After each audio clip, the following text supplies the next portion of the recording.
As expected, the response to our Friday attacks have begun. Late last night, a drone hit a base housing U.S. soldiers in eastern Syria. No American troops died, but 6 allied Kurdish fighters were killed in that attack. The Iranian-backed militia group Islamic Resistance in Iraq claimed credit for it.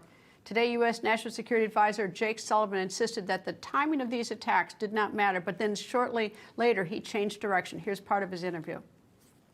And this idea that somehow striking on Friday as opposed to Wednesday as opposed to Thursday makes any strategic difference has no basis in reality. When you select a military target, timing matters.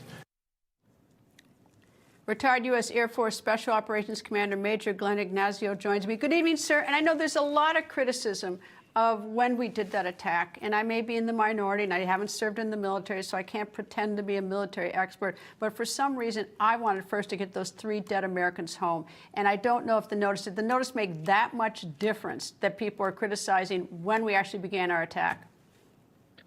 Yes, we call it operational security. Some people know that term. For those that don't, it means keeping your mouth shut as far as what the operations are. Look, the State Department should be going around behind the scenes as far as notifying certain countries and allies to make sure, they know what's going on. But publicly making those announcements, like it or not, you are advertising a military operation. That puts people in danger, which are usually folks like myself or those that are in uniform now. And secondly, you do give your adversary a tipping hat of what you plan to do. So absolutely, it's one of those things, no politics involved. You do not advertise your operations.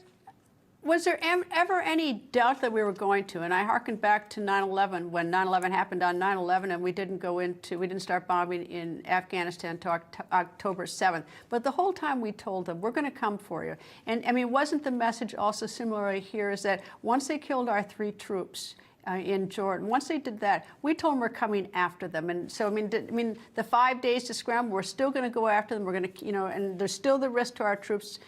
So, like I say, does it, I admit I'm not a member of the military. No problem. I mean, for the details before, first identify it's Afghanistan, plus there's a tremendous amount of buildup of troops and deployments and everything that have to occur to that. So that does give some fair warning. You're absolutely right. This is with troops already in place. And so the idea is to be as quiet as possible. I mean, that's what you want to do. At that time, it was a different era, different particular target, different type of adversary. This one being in-house with multiple targets. I mean, this is what people in uniform are thinking, is that if I threatened you 160 times that I'm going to try to commit murder on you or even give it the chance, and then I finally do, it's not a surprise that I actually committed that murder. That's sort of the thing that's being looked at as saying, hey, there's been 160 attacks. It's just unfortunate that people were killed, but they were trying to kill people the first time. That's where the anger is coming from. But isn't the bigger problem is that we've had over 160 attacks since October 7th on our troops there, and they're basically appear to me to be sitting ducks because it's not a really strong force in the region, but it's enough to make good Americans targets that are over there. Is the bigger problem that either we're going to be there and have a force or get our people out so they're not sitting ducks? Great points. We've talked about this before. Is again what the strategy is. Those forces in place were designed to keep completely fractured and eliminated the ISIS presence that is always building or trying to build in that area. Absolutely true. The biggest thing is let's focus on defense. You want the troops to be completely taken care of. So this is when there's attacks, there needs to be a quick reaction to stop those attacks or a preemptive effort to stop those attacks. We don't want to be in defensive of that nature. We want to attack in a defensive nature, if that makes sense. We don't want all these to occur and hope that our systems will be 100% in place. We've seen failures even with that Navy ship. They fortunately were able to shoot down a missile, but one of their systems failed. We don't want that probability to happen. So that's why we have to be preemptive.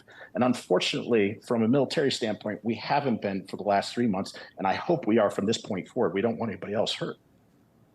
Indeed. Major Glenn Ignazio, thank you, sir, as always. Absolutely. Nice seeing you, Greta.